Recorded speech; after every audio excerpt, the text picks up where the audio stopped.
যক্ষ্মা বা টিবি হচ্ছে আসলে একটা ব্যাকটেরিয়া জনিত রোগ, যেটাকে আমরা মাইকোব্যাকটেরিয়াম টিউবারক্লোসিস বলি। এইটা আমাদের হিউম্যানের সহ অন্যান্য প্রাণীরও হয়। তো আমরা হিউম্যানটা নিয়েই কথা বলবো। তো মাইকোব্যাকটেরিয়াম টিউবারক্লোসিস এমন একটা জীবাণু যেটা সাধারণত শ্বাসনালীর মাধ্যমে ড্রপলেটস বলি আমরা, শ্বাসে যে হাঁচি কাশি দিলে বাতাসে ভেসে বেড়ায়, আমরা আবার শ্বাস গ্রহণ করলাম, এইটার মধ্যে শ্বাসনালীতে ঢুকবে, ফুসফুসে ঢুকবে, সেখান থেকে নানানভাবে শরীরের অন্য অংশেও ছড়ায় যায়। এইটা একটা ওয়ে। এবং সেটা সাধারণত আমরা যক্ষ্মাটা বুঝে থাকি শুধুমাত্র মানে সাধারণ মানুষের মধ্যে, যেটা কাশিতেই যক্ষ্মা প্রকাশ পায় বা ফুসফুসে যক্ষ্মা। এটা না ঠিক, যক্ষ্মা কিন্তু শরীরের প্রায় সব জায়গাতেই হতে পারে। আমরা স্যার এই বিষয়গুলো নিয়ে আপনার কাছ থেকে জানবো যে কোথায় কোথায় হয়। তার আগে আমরা আরেকটু জানতে চাই যে এই যে যক্ষ্মা রোগ, এই যক্ষ্মা রোগটা হচ্ছে যে আপনি বললেন যে ড্রপলেটের মাধ্যমে ছড়ায়। তো এই যক্ষ্মা রোগটা সম্পর্কে যদি আমাদেরকে আপনি আরেকটু ক্লিয়ার করে বলেন যে যক্ষ্মা রোগের ক্ষেত্রে মানুষের কি কি লক্ষণগুলো প্রকাশ পেতে পারে। আচ্ছা, এখন এটা যেটা বলছিলাম আমি, যে আমাদের শুধু ফুসফুসের যক্ষ্মা না, ফুসফুস ছাড়াও শরীরের অন্য অংশেও যক্ষ্মা হতে পারে। যেমন জয়েন্ট বা আমাদের বোনস যেগুলো, হাড়, ব্রেন হইতে পারে, ব্রেনের যে পর্দা মেনিনজেস, পর্দা যক্ষ্মা হতে পারে।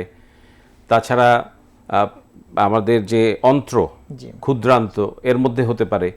এইটা আসলে এক একজনের মানে যেখানে হচ্ছে সেটা অনুযায়ী লক্ষণ প্রকাশ পাবে। তবে আমি কমনলি যেটা বলছি সেটা হলো যে আমরা সাধারণত সবচেয়ে কমন যেটা, সেটা হচ্ছে ফুসফুসের যক্ষ্মা।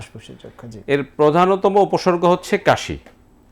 কাশিটা প্রলম্বিত হবে, 2 থেকে 3 সপ্তাহ পর্যন্ত গড়াবে। কাশির সাথে তার হালকা হালকা জ্বর থাকে, বেশি জ্বরও থাকতে পারে। সাধারণত আমরা এটাকে ইভিনিং রাইজ অফ টেম্পারেচার বলি, মানে দুপুরের পর থেকে জ্বরটা হতে থাকবে। অল্প অল্প জ্বর, কখনো কখনো গা শোয়া জ্বর থাকবে। সেই সাথে তার ওয়েট লস হয়, খাবারের অরুচি হইতে পারে, মানে ওর ওজন কমতে থাকবে। এবং দেখা যাবে যে জ্বরটা যখন ছাড়ে, অথবা এমনিতে তার অনেক সোয়েটিং হয়, যেটাকে আমরা ড্রেঞ্চিং সোয়েট বলি। ঘামটা এরকমের যা তার পরনের কাপড় ভিজে বিছানা পর্যন্ত ভিজে যায়।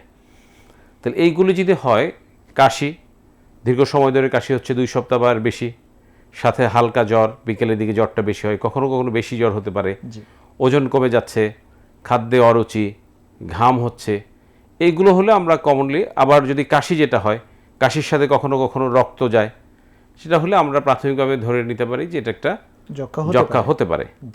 এটা হলো ফুসফুসের যক্ষ্মা। এছাড়া অন্য অংশের যক্ষ্মা তো এইরকমের কমনলি আপনার হালকা জ্বর থাকতে পারে, বেশি জ্বরও থাকতে পারে। যদি ব্রেনের পর্দায় যক্ষ্মা হয়, তখন কখনো কখনো কিন্তু জ্বর, এগুলোর পরে ধীরে ধীরে একসময় খিঁচুনি হয়, জ্ঞান হারিয়ে ফেলে কেউ কেউ। আবার যদি এরকম হয় যে মেরুদণ্ডের মধ্যে যক্ষ্মা হয়েছে, তাহলে স্যার ব্যাক পেইন থাকে, কোমরে ব্যথা থাকবে, কোমরে ব্যথা অল্প থেকে অনেক বেশি ব্যথা হয়, এবং ওই হাড্ডিটা অনেক সময় নষ্ট হয়ে যায়। আবার এটা হলো যদি কোমরে ব্যথা হয়, তার পেইন থাকছে, সাথে ওই যে উপসর্গগুলো জ্বর, ওয়েট লস, এগুলো থাকে, কমন একটা বিষয়। হ্যাঁ, লম্বা সময় ধরে হবে। স্কিনেও তো টিবি হতে পারে। স্কিনে হতে পারে। দেখা গেল যে একটা এমন একটা ঘা হয়েছে, এটা চিকিৎসা করাচ্ছে, ভালো হচ্ছে, আবার মানে ওটা থেকে আগাচ্ছে, এটার কন্ট্রোল হচ্ছে না। স্কিনের আরেকটা ইম্পর্টেন্ট জিনিস আমরা বলেই নেই, যেহেতু স্কিনের কথা বললেন, অনেক সময় দেখা যায় যে আমাদের নানান ধরনের অপারেশন হয়, যেমন সিজার হয়, তাছাড়া আমরা মাঝে মধ্যে ল্যাপারোস্কোপি করি। এই যে যেখানে ইনসিশন দেওয়া হয়, পোর্ট সাইড বলি বা ইনসিশন, এই জায়গাগুলোতে চামড়ার ওই অংশটাতেও কিন্তু হতে পারে টিবি। আবার সিজারের কথা যেহেতু বললাম, এই জায়গায় একটা কথা বলি, অনেক সময় এই যক্ষ্মার আমরা বুঝতে পারি না, কিন্তু দীর্ঘদিন থেকে মহিলাদের, পুরুষদের প্রস্রাবে জ্বালা যন্ত্রণা হতে থাকে, প্রস্রাবে জ্বালা যন্ত্রণা ভালো হয় না, তলপেটে ব্যথা হতে থাকে, এমনকি বন্ধ্যাত্ব পর্যন্ত, মানে বাচ্চারা চেষ্টা করছে, হচ্ছে না। এইগুলো কিন্তু ফিমেলদের জেনিটোরিনারি মানে টিবির একটা লক্ষণ। এবং আরেকটি বলেছেন আপনি যে অন্ত্রে হতে পারে। অন্ত্রে হতে পারে, হ্যাঁ। তো অন্ত্রের বেলায় যেটা হয় যে দেখা যায় যে মাঝে মধ্যে পেট ব্যথা করে, কখনো কোনো পেট ফুলে যায়, এমনকি আমরা ইন্টেস্টাইনাল অবস্ট্রাকশন যেটা বলি, যে পায়খানা বন্ধ হয়ে গেছে, পেট ফুলে গেছে, বমি টুমি নিয়ে প্রেজেন্ট করে, যখন একিউট ইন্টেস্টাইনাল অবস্ট্রাকশন হয়।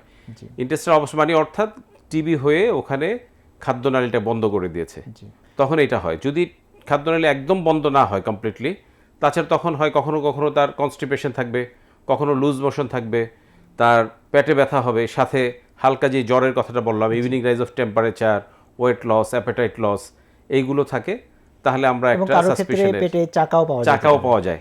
ঠিক সেই সময়টা ওখানে ডান দিকে চাকাও পাওয়া যায়।